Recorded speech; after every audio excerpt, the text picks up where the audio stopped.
Madam గారు. సంక్రాంతి శుభాకాంక్షలండి. నీకు కూడా శుభాకాంక్షలు జయ. Thank you. అలాగే సుమన్ టీవీ ప్రేక్షకులందరికీ మకర సంక్రాంతి శుభాకాంక్షలు. మరి ఎప్పట్లాగానే పండుగ యొక్క విశిష్టత ఎలా ఈ చేసుకోవాలి? సంవత్సరం కొంచెం ఊపిరి పీల్చుకున్నాం నిజం చెప్పాలంటే. అవును, నిరుడు సంక్రాంతి భయంగానే వెళ్ళాము అవునండి. ముందులోకి. అవును. ఈసారి కొంచెం ఫ్రీగా ఉన్నాం. కాకపోతే ఏదో ఒక గీత, ఒక చిన్న రెడ్ ఫ్లాగ్ ఎక్కడైనా ఉందేమో అనిపిస్తోంది. కరెక్ట్ అండి. correct. అనిపిస్తోంది. కానీ మరి మన పరిధులకి లోబడి అవును. పండగని బాగా ఎలా చేసుకోగలమో అలా చేసేసుకోవాలి. అంతే రమ్ గారు.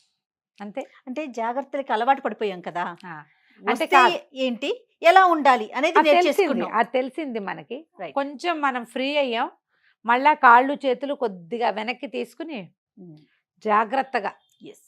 హెచ్చులకు వెళ్ళిపోకుండా, పరిగెత్తేయకుండా పండగ మాత్రం చక్కగా చేసుకోగలుగుతాం. తప్పకుండా. ఉమ్. మరి పండుగ రోజు ఏంటి ఏం చేయాలి? మకర సంక్రమణం. ఉమ్. సూర్యుడు మకర రాశిలోకి ప్రవేశించడం. అయ్యప్పలు మకర సంక్రమణం అనగానే, మా సంక్రాంతి అనగానే మనకి అయ్యప్పలు జ్ఞాపకం వస్తారు కదా. ఈ రోజున స్వామివారి పూర్తి దర్శనం అవుతుందని అయ్యప్పని చూస్తామని ఎంతమందో భక్తులు జ్యోతి దర్శనం. జ్యోతి దర్శనానికి వెళ్తారు. మకర జ్యోతి దర్శనం అది ఒక ప్రత్యేకమైన కల్ట్ కదా అటువైపు వెళ్ళేది. మనం మామూలుగా ఇంట్లో ఉండేవాళ్ళం ఏం చేస్తాం, భోగినాడే తలంట్లు పోసుకుంటాం. సంక్రమణం నాడు తలంటి పోసుకోవటాలు అవి పెద్ద విశేషంగా చేయక్కర్లేదు. ముందు రోజే మనం బాగా అభ్యంగనాలు చేసేసి ఉంటాం కాబట్టి. సంక్రమణం నాడు ప్రత్యేకంగా ప్రతి నెలా వచ్చే సంక్రమణం నాడు కూడా పెద్దలకి నీరివ్వటం అనేది ఒక పద్ధతి ఉంటుంది. అప్పుడు చేసినా చేయపోయినా పెద్దవాళ్ళకి పెట్టుకునే రోజు ప్రత్యేకంగా ఇది. మామూలు మనం పండగ చేసుకుంటాం, ఈ ధాన్యం వచ్చే రోజు కాబట్టి విశేషంగా దాన ప్రక్రియ.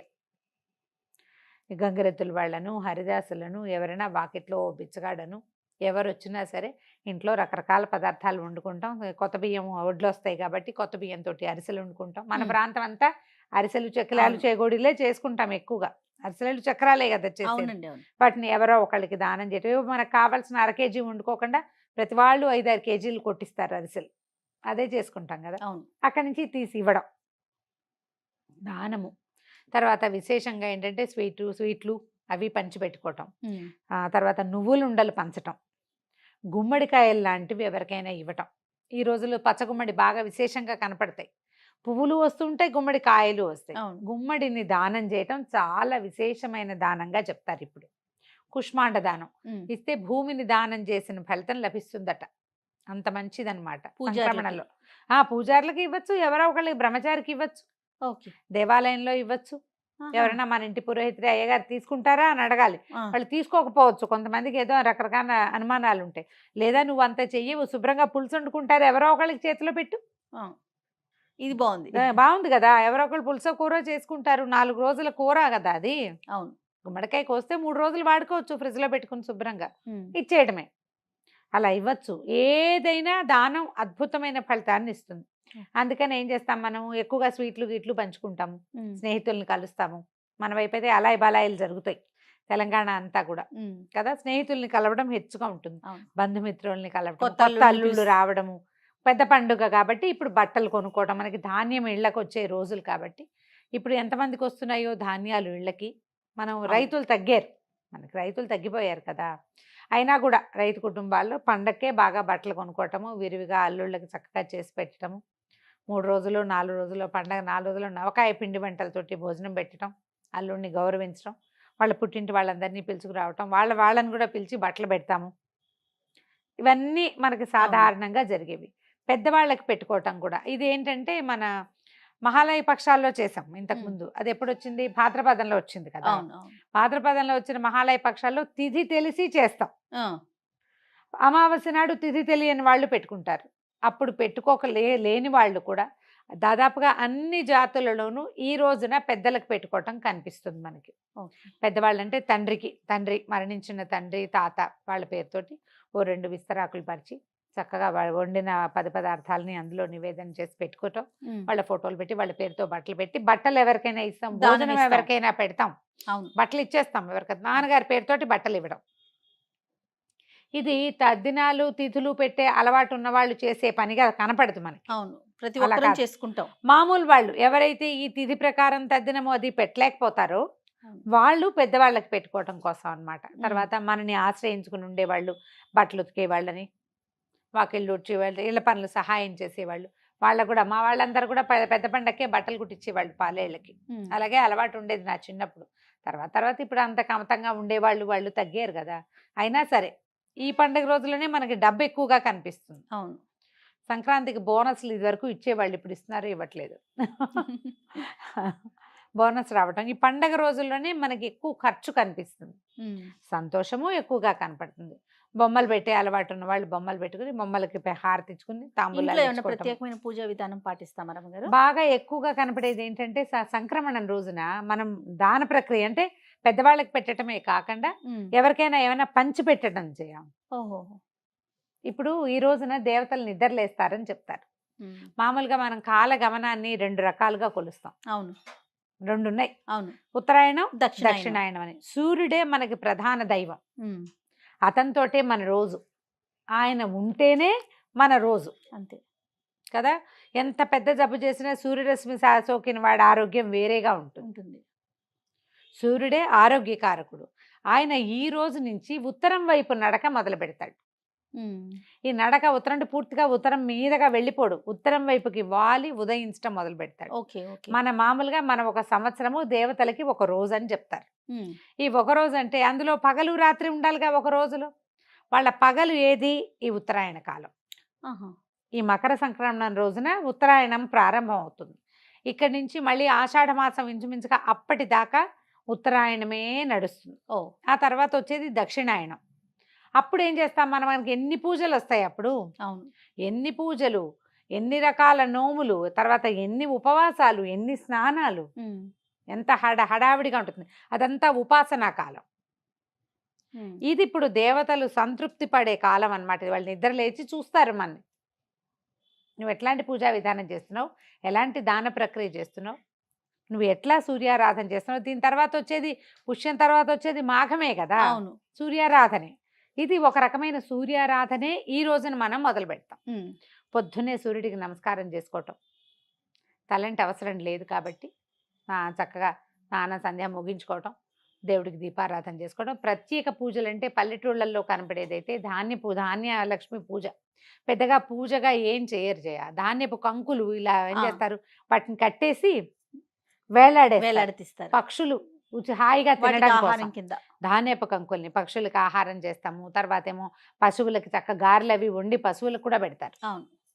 ఒక్కొక్క ఊళ్ళో ఒక్కొక్క ఆచారం కనిపిస్తుంది, ప్రాంతాల వారీగా మారుతుంది కదా. ఇప్పుడు పాలు పొంగించే ఆచారము అది మన ఆంధ్ర ప్రాంతాల్లో కంటే, అంటే ఆంధ్ర తెలంగాణ ప్రాంతాల్లో కంటే కూడా కొంచెం తమిళనాడు బార్డర్స్లో అక్కడ కనపడుతుంది. తమిళియన్స్ చేసుకుంటారు కాబట్టి పాలు పొంగించి చెరుగడతో కలపటాలు అవి మనం చెయ్యం, పెద్దగా మనం చెయ్యం.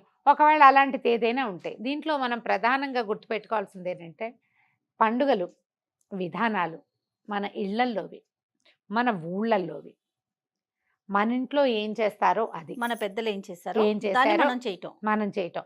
మనం అమెరికాలో ఉన్నాం, ఆస్ట్రేలియాలో ఉన్నాం, ఆఫ్రికాలో ఉన్నాం పోనీ, కానీ అక్కడ మన పండగ వాళ్ళు చేయరే. అవును. మన పండగ మనమే కదా చేసుకుంటాం. అప్పుడు మన పెద్దమ్మ మన అమ్మమ్మ ఎవరో ఒకళ్ళకి ఫోన్ చేసి పండగ రోజున ఏం ఓ సంవత్సరం 2 ఏళ్ళు కనుక్కున్నారనుకో, 3వ ఏడాదికి మనకే తెలుస్తుంది.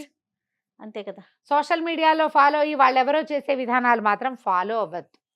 మనం సంస్కృతిని సాంప్రదాయాన్ని ముందుకు తీసుకెళ్లాలంటే ముందు వెనక్కి చూడాలి ఒకసారి.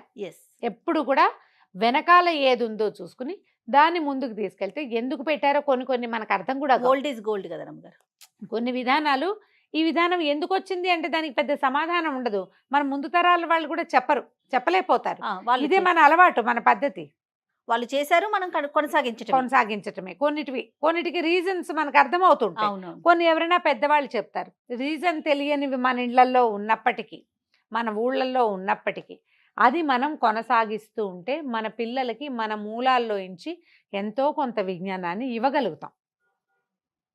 ఎన్నో కొన్ని విధానాలని మన పిల్లల జీవితంలో జీన్స్ పరంగా రావాల్సినవి వస్తూనే ఉంటాయి. అవును. ఆ జీన్ సైక్లింగ్ ఉంది చూసావా, దాన్ని దెబ్బతినకుండా ఉంచాలంటే ఈ రోజుల్లో ఇది తినాలి అని మన జీన్స్లో ఫిక్స్ అయిపోయి ఉంటుంది. అది డిస్టర్బ్ చేయొద్దు అంతే. దానికి మన ఊళ్ళల్లో ఎవరైనా ఫ్రెండ్సో చుట్టాలు ఎవరు లేరండి మాకు అంటారు. ఏ కజిన్సో లేకుండా ఎందుకుంటారు ఎవరికైనా. దానికి ఏం చేయాలి, మనం బాగా మానవ సంబంధాలు కాపాడుకోవాలి. మెరుగుపరుచుకోవాలి. ఎప్పుడు అంతే రమ్మగారు. ఎప్పుడు కూడా ఇప్పుడు మనం పండగ చేసుకోవాలంటే నువ్వే వండుకుని నువ్వే తింటే నీకేం సరదా ఉంటుంది? నువ్వు వండుకు తింటాం ఎందుకు, బయటకు వెళ్ళి కూడా తెచ్చుకు తినేసేయచ్చు. అవును. నువ్వే తినేటట్టయితే నలుగురితో పంచుకు తినాలంటే నలుగురు కలిసి చేసుకోవాలి దాన్ని. పండుగలు అందుకే కదమ్మా ఇంత విశేషంగా చేస్తాం. అవును. నలుగురిని కలవటం, స్నేహితుల్ని కలవటం, మనం చేసిన పదార్థాలు, మన ఇంట్లో చేసిన ప్రసాదాలు నలుగురికి పంచిపెట్టడం, మన సంతోషాన్ని ఇంకొకరితోటి కలిసి పంచుకోవటం. పంచుకోవడం, అట్లా సోషలైజ్ అవ్వటం కోసమే పండుగలు ఇంత విశేషంగా చేస్తాం. ఇప్పుడు చూడు, ఇప్పుడు హైదరాబాద్ నుంచి బందరు, బెజవాడ, నర్సీపట్నం వైపు వెళ్ళిపోయే బస్సులు ఎట్లా విపరీతంగా వెళ్తాయో. స్పెషల్ బస్సులు వేసినా వేల కూడా కొద్దీ. చాలదు. అయినా సరే చాలదు, మనం అసలు రోడ్డు మీదకి వెళ్తే అక్కడికి చేరలేము, ఇంటికి రాలేము, ఆ పరిస్థితుల్లో చిక్కుంటాం. అందరూ ఊళ్ళకి పరిగెత్తాలనుకుంటారు, కోడి పందాలు వేస్తారు, ఇవో రకరకాల సరదాలకు చేసేవి. క్రమంగా అవి పెద్ద పెద్ద పందాలుగా పరిణమిస్తాయి అనుకో, అది వేరే కదా. మామూలు కుటుంబాల్లో ఏం చేస్తారు, అవును. అవంతా చేసుకోం కదా. చక్కగా ఏదో పప్పులు వండుకుంటాం, మంచివి 4 రకాలు, అందరం కలిసి నలుగురం కూర్చుంటాం. కలిసి ఒక చోట కూర్చుని కబుర్లు చెప్పుకుంటాం, వాకిళ్ళకి బంతిపూలు కడతాం, మామిడి మండలు కట్టుకుంటాం, వాకిళ్ళల్లో చక్కగా ముగ్గులు వేసుకుంటాం, గొబ్బిళ్ళు అవి పెట్టుకుంటాం, చుట్టుపక్కల దేవాలయాల్లో ఎక్కడైనా గోదా కళ్యాణాలు అవి జరుగుతుంటే వెళ్ళి అవన్నీ వింటాం. చూస్తాం, నమస్కారం చేసుకుంటాం. మన ఊళ్ళల్లో చేసే పండుగలు, మన పద్ధతి, మన విధానం, దాంతో ఏమవుతుంది, మన గుండెని అట్లా ఒకసారి తట్టి మనం ఇక్కడే ఉన్నామని ఒక సంతోషం, అంతే. అది సంవత్సరం అంతా వస్తుంది. మళ్ళీ సంవత్సరం మధ్యలో ఏ రకాల ఇబ్బందులున్నా ఈ వెనకాలన్న సందడిని తలుచుకుంటూ ఉంటే భయం లేకుండా ఉంటాం మనం. ఆ. మోరల్ మన వెనకాల ఉన్న గుంపు గుర్తొస్తా ఉంటుంది. మోరల్ సపోర్ట్ ఉంటుంది. అందుకని ఎప్పుడు కూడా పండుగలు ఒంటరిగా చేసుకోవద్దు. 2-3 కుటుంబాలు కలిసి ఒక చోట చేసుకుంటే పాత పద్ధతిలో అందరూ ఒకే చోట పండగ. రైట్. మీ ఇంట్లో దీపం పెట్టుకోవడం, వాళ్ళ ఇంటికి వెళ్ళిపోవడం, చక్కెర చక్కెర పొంగల్ చేసుకోవటం, అరిసెలు చేసుకుంటాము. మా ఇంట్లో సంక్రాంతి పండగ అంటే ఖచ్చితంగా చక్కెర పొంగల్ చేస్తారు. మ్మ్. పైగా ఈ గోదా కళ్యాణం చదువుకుంటాం ఘట్టం. అవును. ఇంట్లో కళ్యాణం చేసే అలవాటు ఏం లేదు మా ఇంట్లో. మ్మ్. ఆఖరి పాసురం చదువుకుని భోగినాడు చదువుతారు. పాసురం ఒకవేళ 28-29 రోజులకి అయిపోయింది అనుకో, అప్పుడు 30వ పాసురం పండుగ నాడు చదువుకుని ఆ పూట చక్కగా చక్కెర పొంగల్ చేసి పెడతారు, గారెలు అవి చేసుకుంటారు. ఎవరెవరి విధానాన్ని బట్టి వాళ్ళు. పండుగలు మనం ప్రధానంగా ప్రజలందరితోటి మమేకం అవ్వడం కోసమే వచ్చాయి. ఆ విధంగా సంక్రాంతి పండుగని ముందుకు తీసుకెళ్ళండి. ఎవరు చక్కగా కైట్లు ఎగరేసే అలవాటు ఉన్న వాళ్ళు కొన్ని Yes. ప్రాంతాల్లో వేస్తారు కదా, అవునవును. చక్కగా గాలిపటాలు ఎగరేసుకోవటం, పెద్దవాళ్ళకి నమస్కారం చేసి రావటం, అన్ని స్నేహితుల్ని కలవటం, ఇలా ఈ పద్ధతిలో పండుగని ముందుకు తీసుకెళ్ళండి. తప్పకుండా రమ్మగారు. మరొకసారి సంక్రాంతి పండుగ శుభాకాంక్షలు.